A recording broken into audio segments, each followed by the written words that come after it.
There's a man in the woods. What a spectacle. Before the story started, this school was still respectable. My students used to skip down the hill to the honeysuckle, pluck a couple, and collect their nectar till they picked their fill.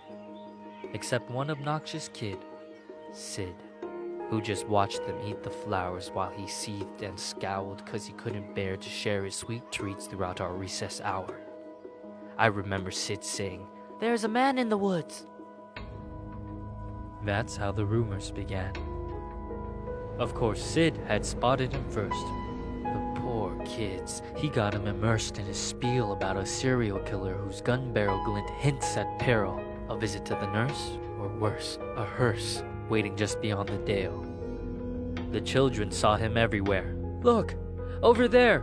That man had Batman ears, we swear, and crazy yellow eyes. We saw something rusty. His shotgun? It must be. I saw a lady's severed thigh." Trust me, every word I heard was absurd. Yet each day Sid would stray down way past the playground. Who else was brave enough to save us from the killer's next plot? The rest of the lot would stop back at the blacktop, sure that any closer they were bound to be found deep in the woods, left to rot. I pleaded for the kids to think and learn to be mature, but after a few more rumors doomed my attempts to prove the school was secure, their fear was undeterred, and when the buses drove them all home, the parents finally heard. Everything just blew up. I received a wall of emails and calls full of shrieks, wails, and all from terrified families who'd heard word of the murderer and didn't like my lack of action at all.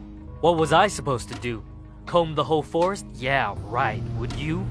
That means I didn't care? That's not fair. The stories that worried you weren't true. Of course I would feel regret had there been a real threat and I ignored it, and some poor kid got kidnapped while the kids were napping. But you couldn't admit that your good little kid would formulate a fib, so you ignored what I said. Your little angels could never cook up such incredible creations. An overactive imagination maybe, but my kid could never lie.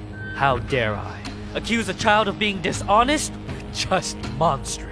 The parents were displeased, and when the PTA took action, they dismissed me from the classroom. Like they knew what was best for their kids. Do you know how difficult it is to get a job when a bitter mom slanders your rep with child neglect from the outset? Now who's in control of your classes? Single file lines? Single file lines. Little vile swine, a killer by the pines. Really? Are you blind? Will you find your spines? Sid, a child decides to fill our minds with lies, and the next thing you see is people treating me like I'm committing crimes. I was in my prime! Those kids were lucky to have me. Do you see what you did? But I can play along. I can be good. Do you hear that, Sid? There's a man in the woods.